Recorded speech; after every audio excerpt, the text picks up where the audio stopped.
I think the future of customer experience is predictive, in a very measured way. So one of my mentors is Richard Owen. Richard Owen is the co-creator of the Net Promoter Score. And, Richard has recently launched, well, not recently, Richard has a business called OCX Cognition. And part of that business is a system called Spectrum. And when you see the ability to take data from an operational perspective, from a traditional CX perspective, from a sales perspective, from a CRM perspective, and put that data into a model to forecast the kind of behavior that your customer might have, the predictive churn, predictive upsell, how to personalize. It's really powerful to see with these sort of systems and what this technology can do for customer experience. While on the flip side, I'm really cautious of over automating everything. I feel like we have to use technology to shorten the route to what our customers actually want. And a lot of the times what they actually want is a human connection. So I worked in telecommunications for a long time and everything was IVR, send them down the IVR. And, I always used to push back. What's IVR mean for those who might not know? Interactive voice recording. So thank you for calling Business A. If you'd like to talk about your bill, press 1. Have you recorded these before? You're very good at it. I know I have. Yeah. No, I'm just kidding. I haven't. But, again, for me, technology should be used to shorten the routes to what the customer wants. And a lot of the times businesses totally miss that mark, right? What does your customer want? They want a resolution to a query. Well, an IVR is a great way to do that, or technology is a great way to do that if it's built correctly on the back end. So for me, the future of customer experience is moving away from the top layer and digging deeper in terms of working with fellow business units and fellow professionals like the developers and the IT teams and project managers. I've seen a lot of CX programs and projects fail. Full transparency, I've seen a lot of them fail. I've been involved in a lot of them that failed, and it was simply because of lack of project management experience. So very difficult to lead change if you have no change management experience or no type of change leadership or project management experience. And then, again, from an agile project management experience, understanding the definition of done. So you as the CX expert may recommend an improvement in the user interface on a company's website, for example, and you find that the website experience is slow and clunky, outdated, misaligned, confusing, and you may make the most beautiful recommendations from a UX and CX perspective. But at the end of the day, you are relying on your colleagues in IT and software dev to see that through to execution.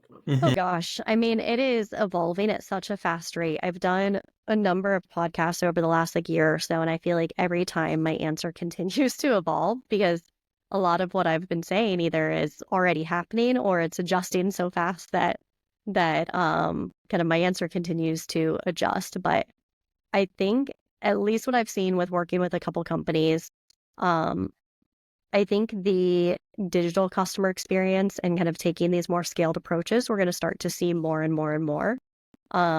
When digital CS was first launched, or first kind of, I guess, at least had a name, it's not necessarily an entirely new concept, but I think in the last couple of years, as it gained more and more popularity and started to become its own segment, a lot of people viewed it as something that was more so for smaller customers, lower MRR, ARR customers in a way to, hey, how can we as a company spend a little bit less on servicing these customers that aren't spending as much with us? And that's kind of the, not necessarily obviously what they would tell those people, but it was more so their way of like, hey, how can we pool together our customers? And, instead of them having a named CSM, they have a group of people and they kind of go through kind of different ticketing or queuing type methodologies. And a lot of what it's evolved to is that as people have created digital and scaled approaches, and you see more and more customer webinars and events and communities and places where customers can come together, things like that,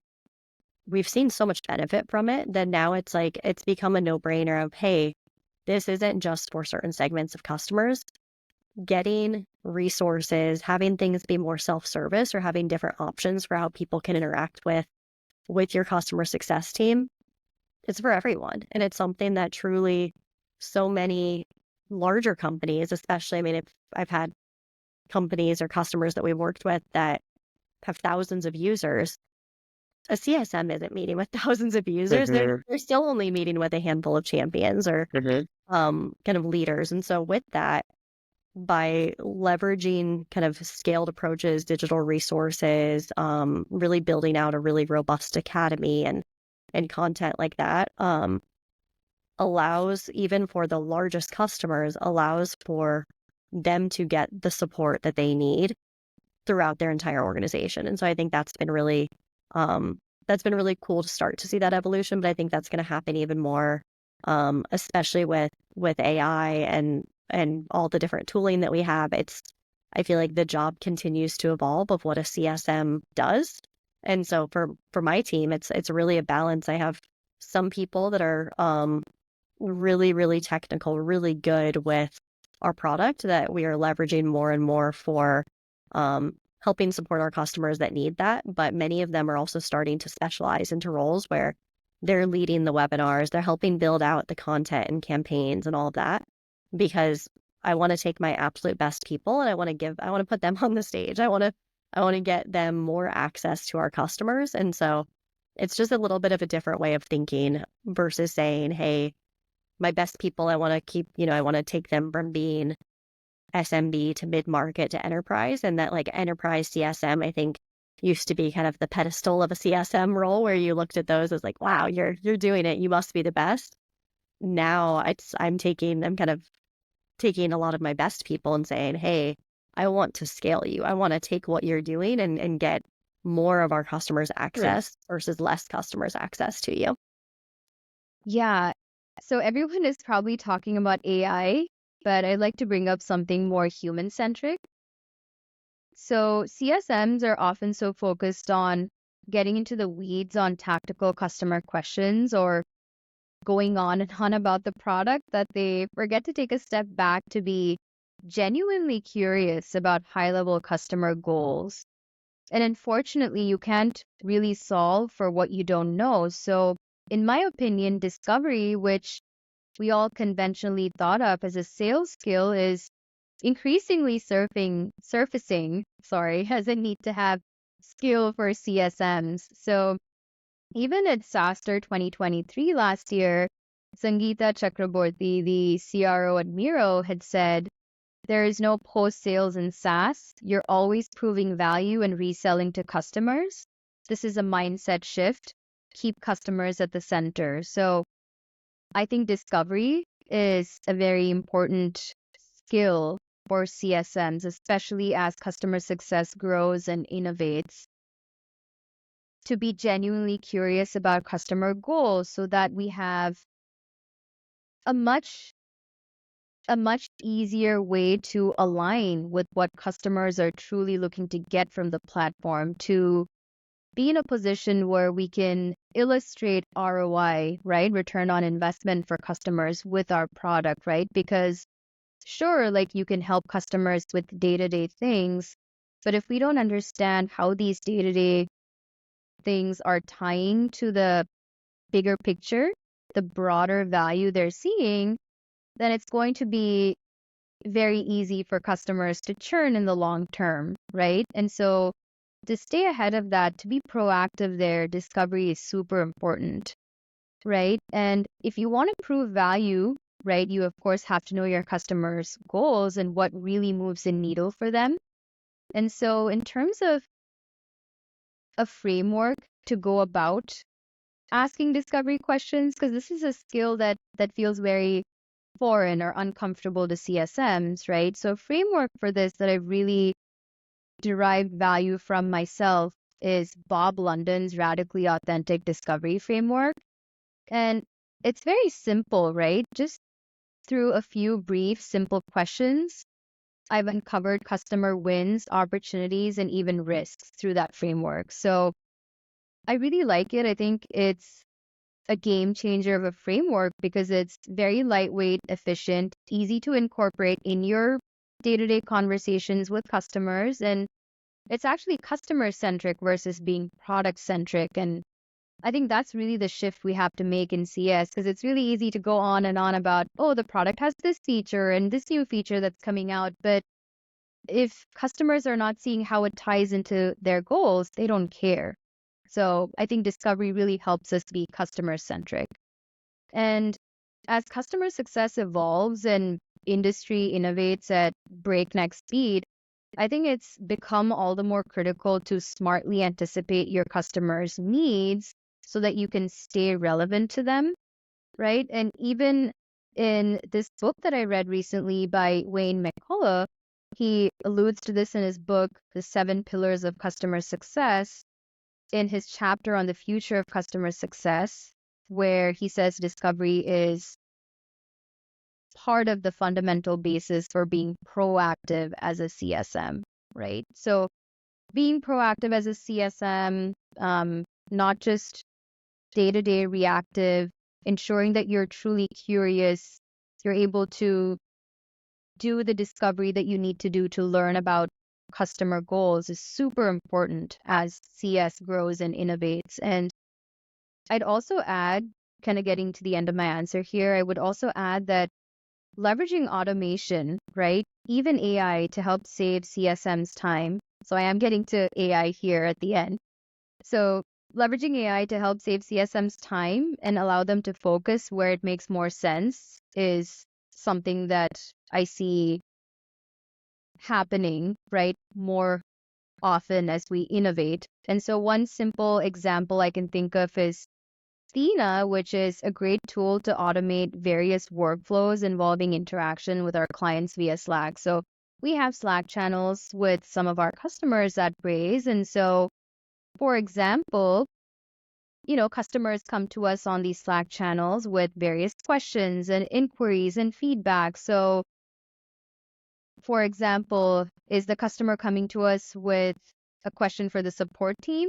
So Athena is an automation that essentially identifies that. And if you just react with an emoji, it will send that as a request to our support team. Do we need to help the customer file a product request? Also easy to do through Athena automation, and the list goes on. So basically, a tool like Athena is a great way of using AI and automation to take away a lot of the manual efforts from CSM's day-to-day to enable them to focus on being more strategic with their customers and spend time where it's really valuable. So I definitely see essentially a AI-powered but human perfected approach be very core to the future of customer success.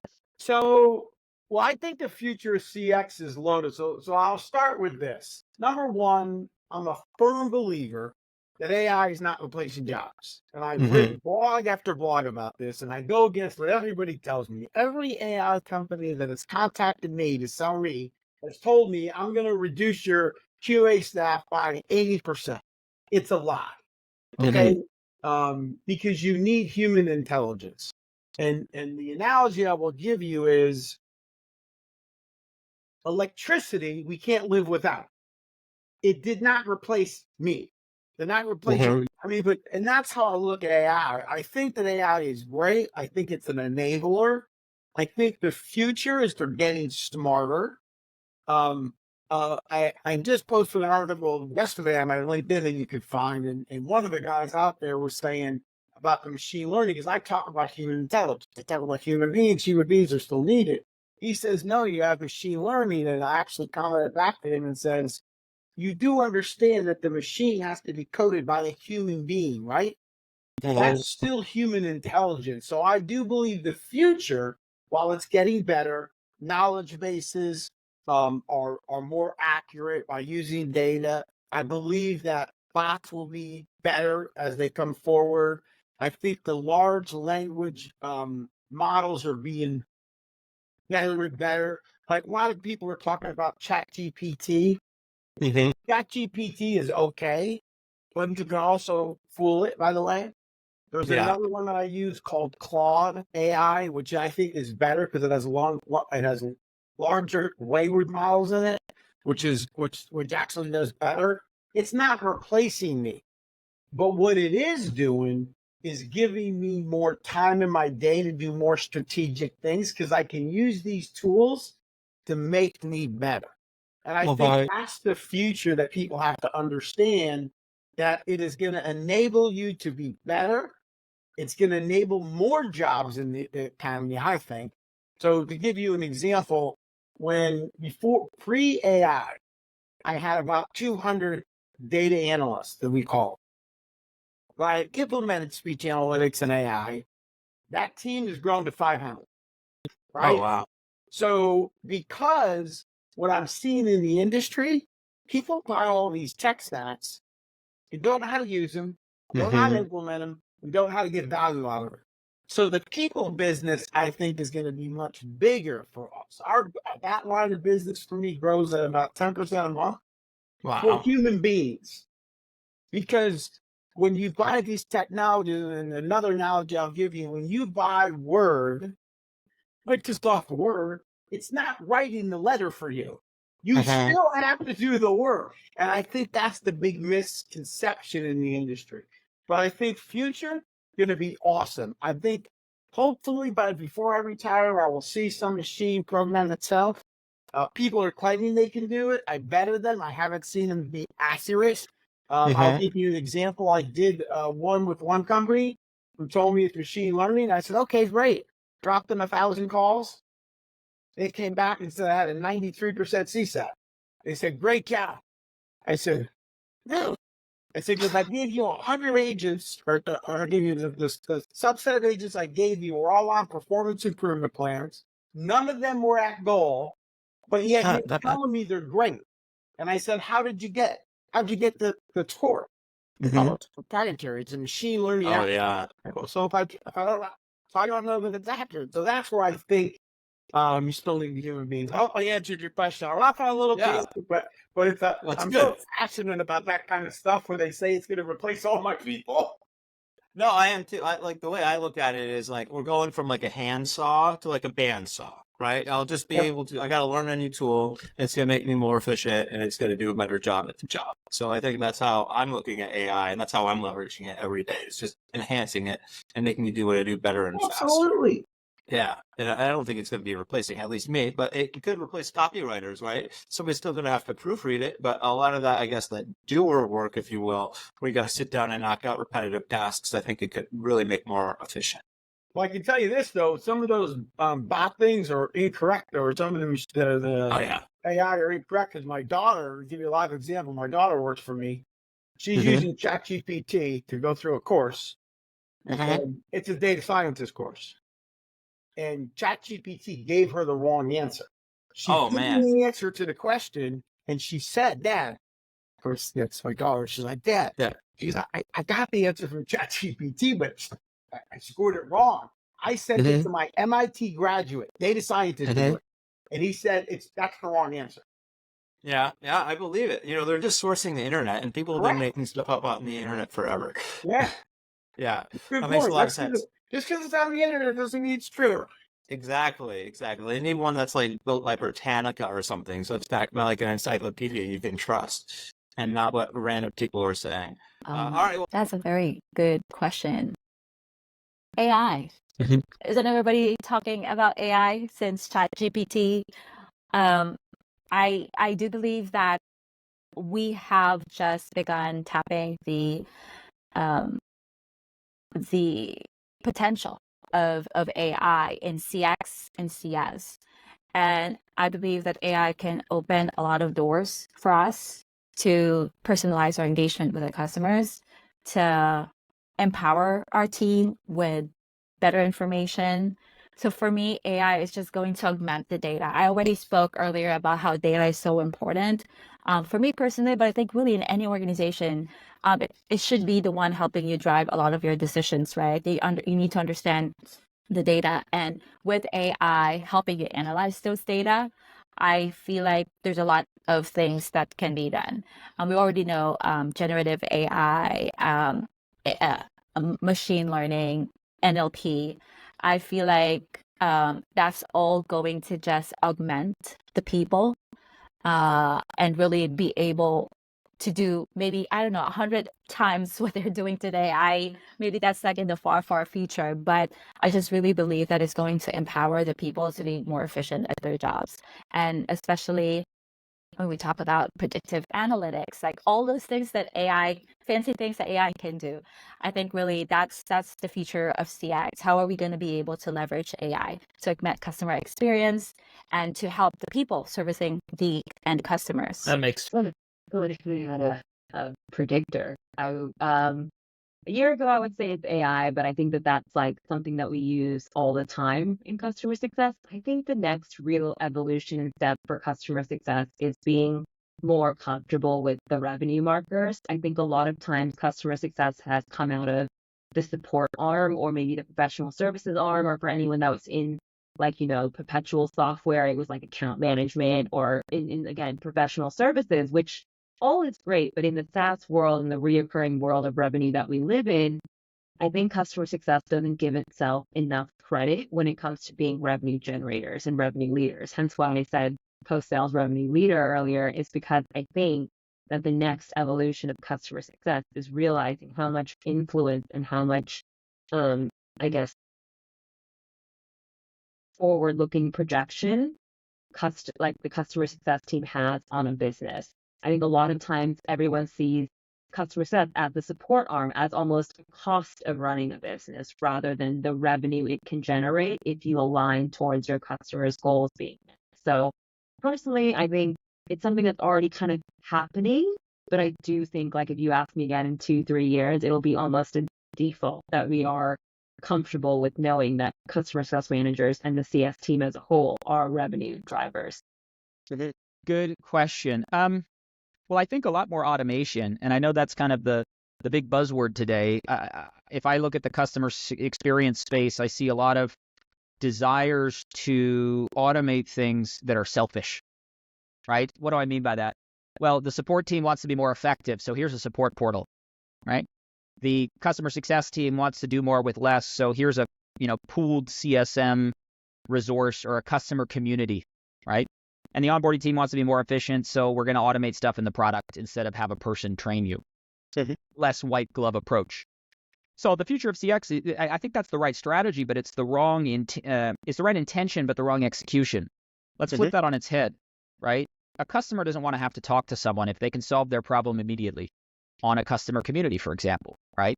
It's 10 p.m. They got a board presentation the next day. Their CSM's not online. They just want to ask a question and maybe somebody in the community responds. So I actually think, we need to think of automation and kind of driving more scale, not in the context of doing more with less, but in the context of removing friction for the customer. So I think the future of success, the future of CX is twofold. One, it's more just in time or omni-channel. And what I mean by that is the customer can access your knowledge base, they can access training resources, they can self-serve, for example, their business objectives and how they're doing from an ROI point of view whenever the heck they want. More importantly, potentially, they also can do it only in one place. What does that mean? Well, I talked earlier about the support portal, the community, maybe even you have an LMS or a shared drive with all the quarterly business review slide decks that you've reviewed with the customer in the past. That's 4 places a customer could go to engage in some way with your company. So as organizations automate more, they also need to centralize because the customer can't keep track of the support portal, which is separate to the LMS that doesn't know with maybe even potentially 2 user accounts, right? So thinking of having one digital cover sheet for customers and users to engage with your business that ideally is embedded or accessible directly from your product, that's true friction removal in a way that's not selfish but customer centric. The other thing, quickly, is revenue centricity. Customer experience has to be not be revenue phobic. There's a philosophical debate in customer success. Should CS own revenue? The answer is yes. Otherwise, your days are numbered because you're not delivering anything that a CFO can look at and say, yes, there's value here. And I'm not trying to be bombastic, but at the end of the day, the reason customers sign up for your product is to get a business value. Hopefully, your product pricing model means that customers pay more the more value they get, right? So as a customer success team, yes, I shouldn't have a quota. I shouldn't be going out and saying, hey, buy this, buy that. But I should be saying, hey, we delivered, a 50% increase in your conversion rate last year. this module, it'll help increase that even more. It makes sense to continue our good success together, right? Okay, great. I'll get the order form going. So I think that revenue centricity is also a really important future. If CX teams aren't there yet, they're going to be there. They're going to be there somehow, some way, whether they like it or not. It might be painful, might be easy. Let's get ahead of it now, I would. The future. Look, customer success, customer experience, the future is definitely going to be influenced by advancements like generative AI. I think that we're going to be focusing again more on the human aspects and the personable aspects of working with our customers, and hopefully less time spent on the administrative aspects that bog us down or, firefighting. So I think the companies that will be rewarded for delivering or seen as delivering the best customer experiences are going to take a lot of the friction out of those customer interactions. And they're going to do that in a whole host of ways.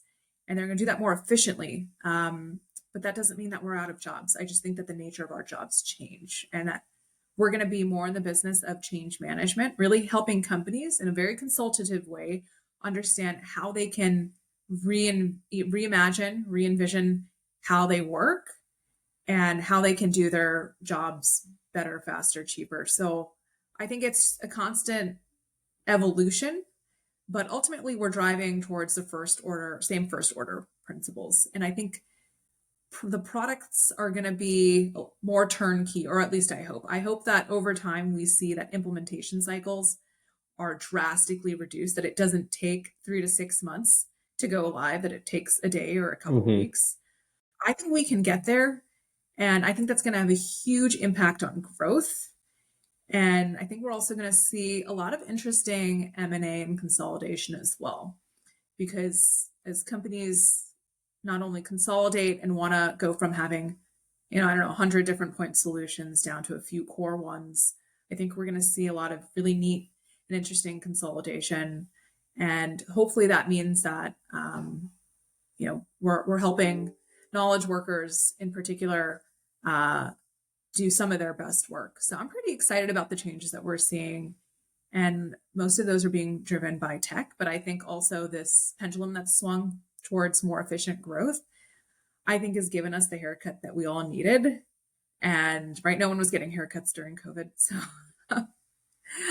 hopefully that analogy resonates for a lot of you listening. Yeah. But I think that constraints drive creativity. And again, back to, kind of my off the beaten path, preferences, right? You see the resilience of some of these communities and you see how they're able to still live and thrive in certain aspects of their lives in spite of the immense hardships. And I think we're all going to be better off because we're going to be focused on what matters. And a lot of the distractions, if you will, that, are no longer kind of relevant in today's business environment, I think are going to drive far better innovation. So generally speaking, I think we're moving in the right direction, but there will be more minimalism, I think, in how we do things. Well, that's a good question. So much of it is you find yourself involved in all aspects of it. So if there's ever an issue and that you become their touch point, all questions funnel to you. And what happens is that if that happens over again, and depending on the number of accounts you're dealing with, you feel like you're in a very reactive position. And I think a future, and certainly something that I'm trying to focus on and give energy to, is that proactive approach to it, and especially through education. So if you're working on a SaaS product and you have the ability, in-app to provide education, maybe you're using a tool that has some sort of, pop-ups or sort of a little chat tool in the corner that can teach a customer. And especially if you use those type of tools fully to their full use, you can segment an audience. So you can understand, I want to send a message specifically to an audience who has not yet logged into this section of our tool, right? So now you have very segmented, very directed education. So in that way, you're being more proactive about sharing what you're learning from your customers, if you're auditing how their usage is and how you can support them better. So in that sense, I feel that there's sort of a digital aspect to the future of customer success. that it's a bit self-guided. You're providing education tools, knowledge-based FAQs, all those nice things, but that you're also providing it even before a customer asks. And doing that, I've always found to have a really good response.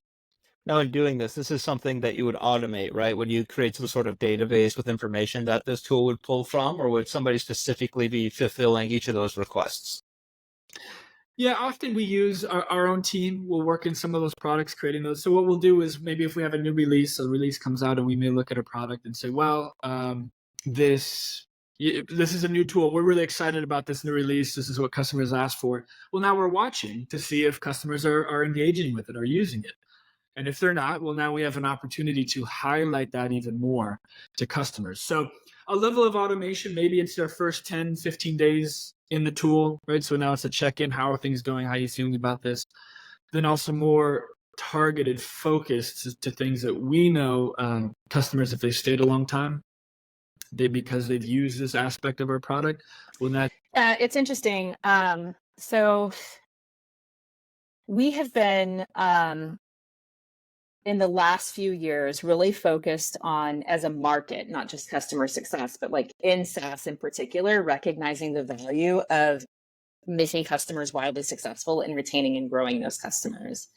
Unlike any other time before in the history of SaaS, we're seeing this because of the market conditions that we faced. So this is a real positive for CX leaders and CX teams because everyone is looking at you to have impact. It can also be a lot of pressure because everyone is looking at you to have impact. And so really operationalizing the customer experience. So investing in customer operations and tooling that help streamline what can be streamlined and handled better by technology than by people. Organizing teams in a way that makes sense. You can't always throw more people at a problem. That doesn't always mean it is more successful. So, there's always this balance of how many customers can a CSM engage with. We look at it from the perspective, and I've always been of the mindset that I have to look at revenue coverage model, not number of customers, because at the end of the day, the revenue and the expense associated with that needs to be efficient. And so can you talk about what a revenue coverage model is? Yeah, absolutely. So we have a particular framework for when we need to hire more CSMs. A CSM at a certain level should handle a certain amount of revenue in their book of business. Now, a scaled CSM is handling, hundreds or thousands of customers, but it's a small amount of revenue. So the way that they engage with customers has to be different. It's got to be a one-to-many approach. You've got to be leaning on technology. It's got to be digital-led, but human-informed. And you need to have access to the human when it's absolutely necessary. So if a customer needs a human, we need to have a human available. It may not be their assigned CSM based on the model. And so as we go up in customer segment, enterprise CSMs will have a much higher revenue in their book of business, but they'll have fewer customers. But the way that they engage with those customers is much more bespoke. And so that's how we approach it, because at the end of the day, I have a budget that I have to meet in order to do my part as a leader in this organization. So if it's not working, like if CSMs aren't able to do what they need to do, or support isn't able to do what they need to do, we evaluate. Is it that we don't have the quantity of people, or are we not doing things in the right way? Is there tooling that would help us? Are there changes in process or resources? It has to be, and I've been saying this. I did an article 5 years ago, and we are closer to it, but I still think we're 5 years away. I should be able to say, hey, company XYZ, that pair of shoes I ordered 2 days ago in red, I've changed my mind. Can you make them blue? Cancel the delivery that's on its way. Send me the blue and send them to my office, and I want them wrapped for my daughter's birthday tomorrow. That is what customer effort needs to be, and the technology is there, it's available, but it's just the legacy way of thinking. Oh, that customer needs to sign in and they can't cancel the order because it's already on the van. What? That's not customer value, is it? And you can't change it for blue because you have to first refund the original order. We need to rethink the entire customer value proposition, and the generations below us will lose patience within nanoseconds, won't they? And if they can't speak or type in natural language, just, hey dude, I want this, then they'll go to another brand. So the future needs to be that. But again, I think Deloitte or someone said 10, 15 years ago, the death of the contact center agent. We will need less people doing the dumb stuff, but that's when the really clever stuff can be done by empowered human beings who aren't contact center agents. They are customer relationship executive or something who can really do, oh, whilst you're on the phone, Ben, or whilst you're chatting to me, I noticed this. How can I do this for you as well? And that's what it's going to be. And if we don't deliver it, customers will create their own brand to deliver it in a crowdfunding way, I think, because they're not tolerant for IVRs and chatbots anymore. No, I Yeah, so agree. I think for me, I think CS functions or business success functions, they're different in different organizations. So I did a similar role in another tech company, where the role was very much solution oriented, to just building out solutions, and I guess quite hands-on in terms of the tech. Whereas I've seen it in other roles where it's a lot more commercial role, because you are there really just to kind of renew that customer. You're just managing them as an item on your book of business. So I think I'm really keen for the team that I have, and I think where all these teams should try and go is that they are seen as trusted advisors, that they are those experts that customers can go to. In our organisation, and I'm sure in other organisations, there aren't huge product teams, so they can't be on tap to answer these product questions. So our CS team need to be really clued up to be able to answer those questions, and they need to be able to go into meetings and confidently talk about the product and explain the product and explain the benefits of the product as well, and the why around they should be using it, not just kind of how a feature works. So I think that's really important to make sure that's how they're seen. I know when I joined this role, we had a big look at how the team were doing training, because they were doing good training and they were sort of rolling out training to customers, but it was very one way, quite one dimensional. It wasn't collaborative. So in terms of providing that customer experience, it is like having that relationship and being seen as that advisor rather than just a vendor. And that's where I think that, we need to go. And do you feel that, a lot of it does need to be more data driven? I'm sure just not in my organization, for us to be able to scale the activities. So as much as we want to do white glove treatment and high touch with a lot of customers, it's just not possible. And we're still growing. So I think it's about getting those foundations in place to let you scale up. And I think having the data aligned and some good process in place is the only way you can do that. Otherwise, just relying on sort of manual work a lot of the time. And my final thing I would say is, I guess, that I think our CS teams and our account management teams is we really need to be thinking about having relationships at a more senior level within some of our customers. So in terms of us, how we grow the adoption of our product, we have some great relationships, and we know those product owners really, really well. But actually, in terms of when we want to expand and see like global usage of our product within potentially a global law firm, we need to be moving up and around the businesses. So making sure we expand our relationships. And I think we need to be able to influence that at a more senior level to do that. And that's part of my role. So I still will go into meetings with customers and support quite often. Day to day, I leave it to the engagement managers and the CS team to kind of go in and have those conversations. But I think it's really important that in a leadership role as well, you are still visible and that you're going into those conversations and giving people your time as well. We're hearing so much about AI, so it's hard not to just say AI and drop my mic. But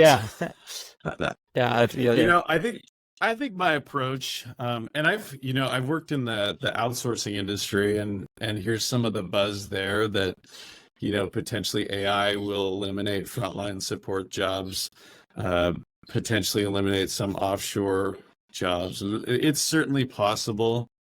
I think what we're really learning is there's going to be a constant dance between the AI and the humans. I think as we can make the AI work better for our specific case, for our specific customers and their journey, the cases that the humans have to handle will get more complex, and that's the way it should be.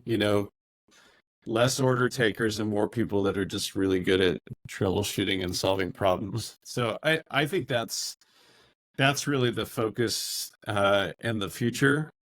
And I think, I heard I've gone through a little bit of knowledge-centered service. It's a methodology for really building out a knowledge base, and they call your support and your staff, they call them knowledge workers, and I love that. That as you train and as you grow your folks that are working with customers, these knowledge workers, these people that have essential knowledge to solve problems, I think really they're moving away from being customer support agents or billing, people that you just call to place an order, to people that can really solve complex issues, and honestly, they should be compensated accordingly. Absolutely, it's a tool to use to make you better at your job. Yeah. Oh, and that, I guess the other thing that I've just been seeing and watching, I think these are the things, I get hit up for demos a lot from salespeople, but looking at tools that help agents, contact center agents, become more efficient, whether it's finding knowledge faster or maybe using generative AI to help type a response to a customer. I think the big challenge that I've seen with some of those tools is a lot of them might mine our knowledge base to get information, which is great. But where the gap is that where our support team has to step in is making sure that it's tailored specifically to the customer. There's account specific information that we have to communicate that I think the AI can probably do a lot more than it's doing. And we're a fairly small use case for some of those companies, but that goes back to that balance. The more, getting AI to do more, but also having the people perfectly in place to make sure that it doesn't go off the rails. Yeah. Because the last thing we want to do is to alienate paying customers. I think it's changing every day. So it's such an exciting place to be right now, because there's such a shift, and it's no longer this nice to have. It's really moved into a different space where it's now adding value massively to businesses. They're actually now able to see the measurements of CX, whereas before it wasn't really measured, I suppose, to the level it is now. So having that is amazing. And obviously we then have the arrival now, well, not the arrival, but it's been here for a while, I suppose, AI. And now I suppose an opportunity really for CX professionals to really leverage data in a different way, and get a lot more support in terms of getting results. So a lot less, I suppose, manual labor of going through and sieving through information. It's really exciting to kind of see this coming through, and it's something that Electric Ireland and the EFP are really embracing, which is great.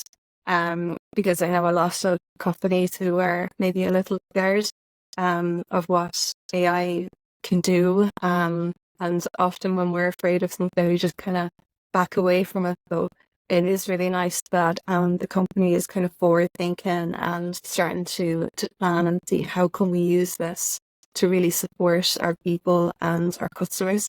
So I'm excited to see where that's going to go as well.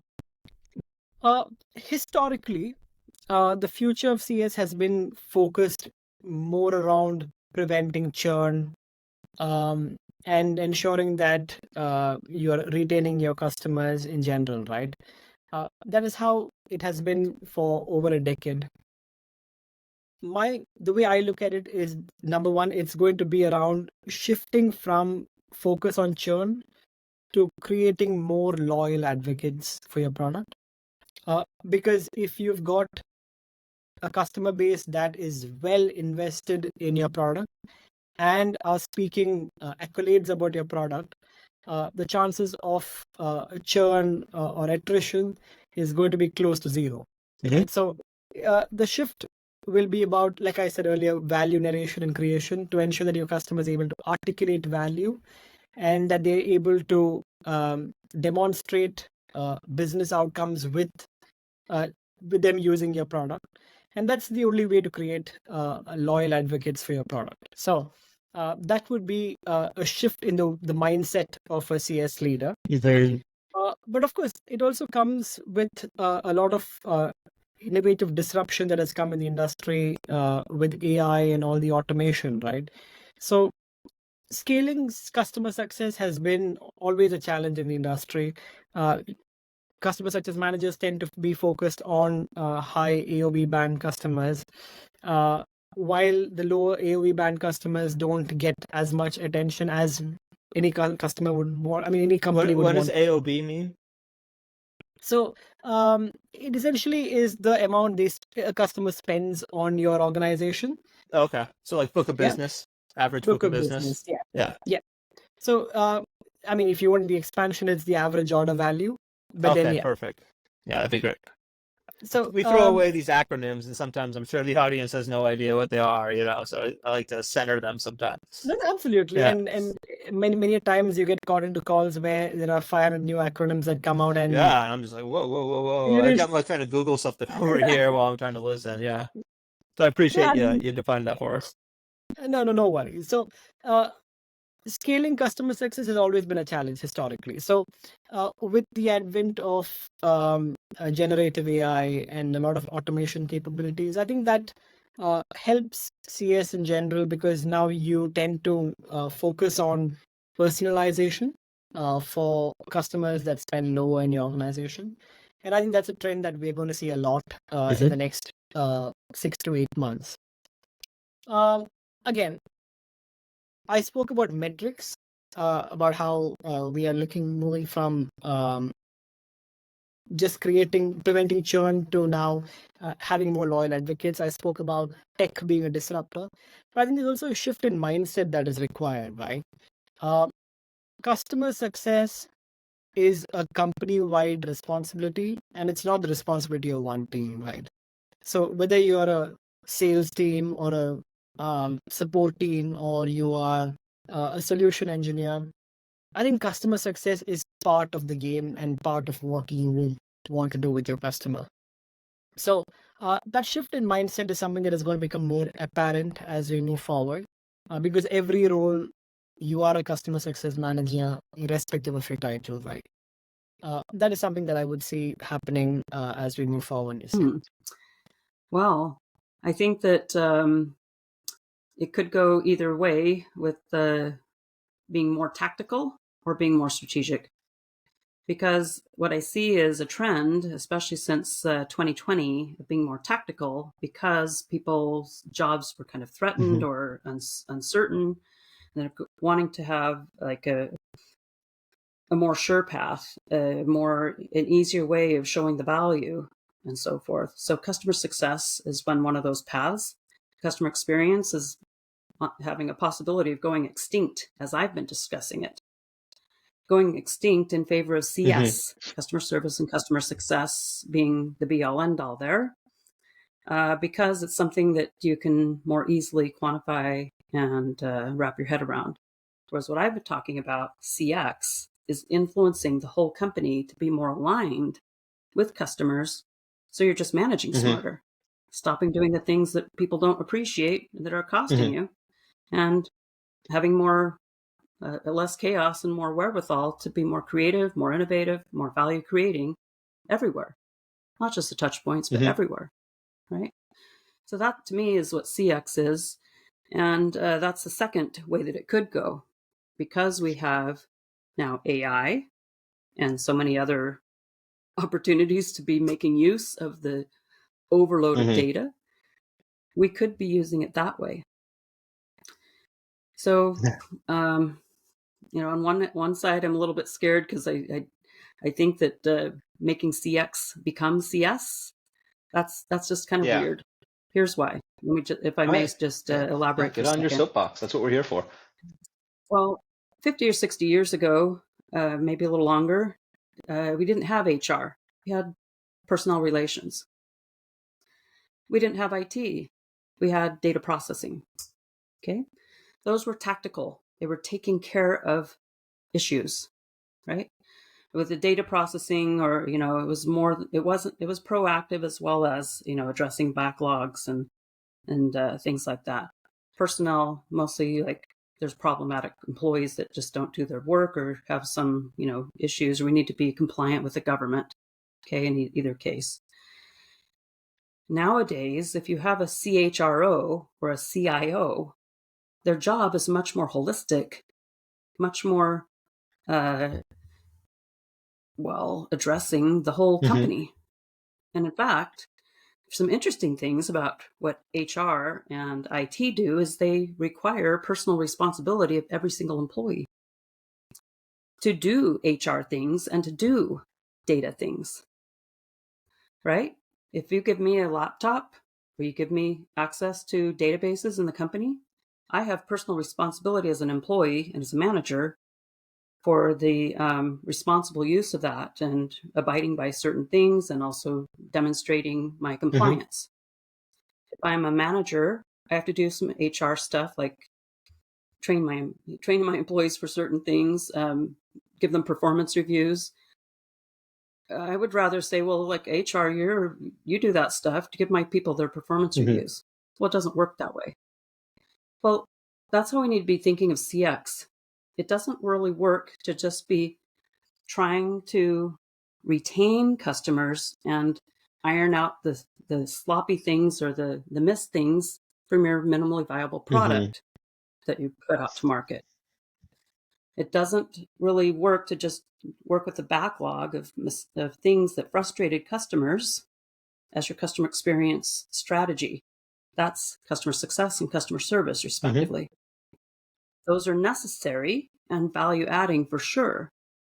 But we need to be thinking bigger, more holistically about all the stuff we've been talking about up till now as the real purpose of a CCO, Chief Customer Officer, not just about the touch points, but bringing that wisdom, customer experience inspired strategies, performance standards, efficiencies, and growth efforts. That makes Well, I'm going to say something controversial. Let's hear it. On purpose, and this is intentional. I want to see it shift back to more the relationship and less over-indexing on technology.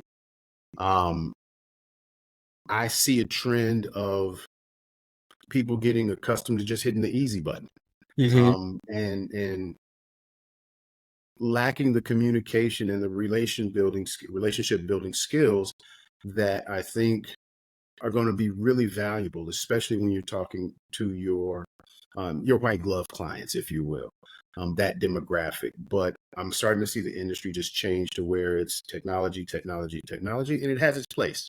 So don't get me wrong, it does has its place, but we have to be real careful that we don't lose the art of communication and fact finding and building rapport.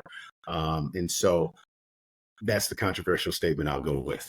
Yeah, I find a lot of companies are trying to dive into AI right now and eliminate jobs, right? They're trying to get rid of all this, this extra costs of personnel, right? Because you got benefits you got to pay them, and PTO, it doesn't cost as much as a machine, but you really do lose that, at its core, that human to human relationship, which I feel a lot of customers really value, especially at a high priced item.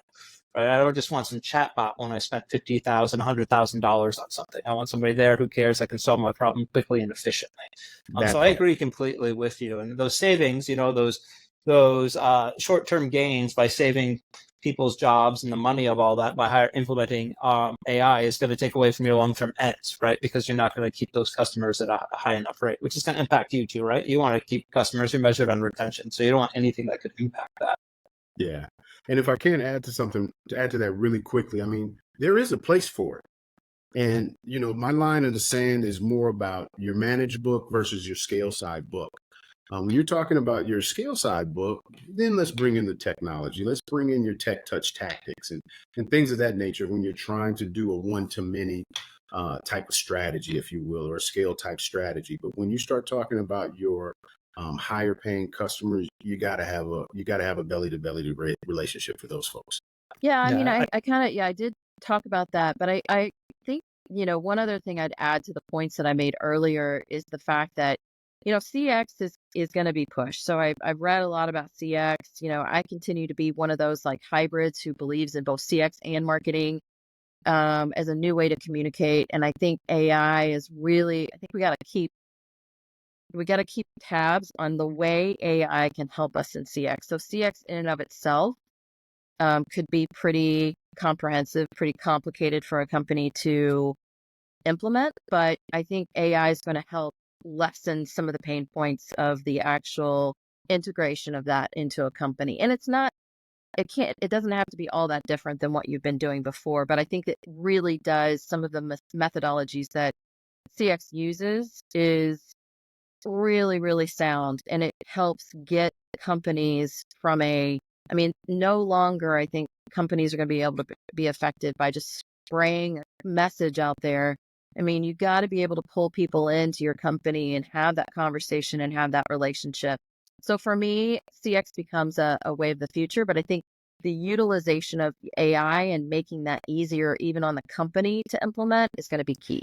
I think the future of customer experience is better balance between making it a better experience for our customers and making it a better experience for our employees. Many times we have a huge CX tech stack, multiple applications. Frontline agents have to go in multiple programs just to solve a customer problem.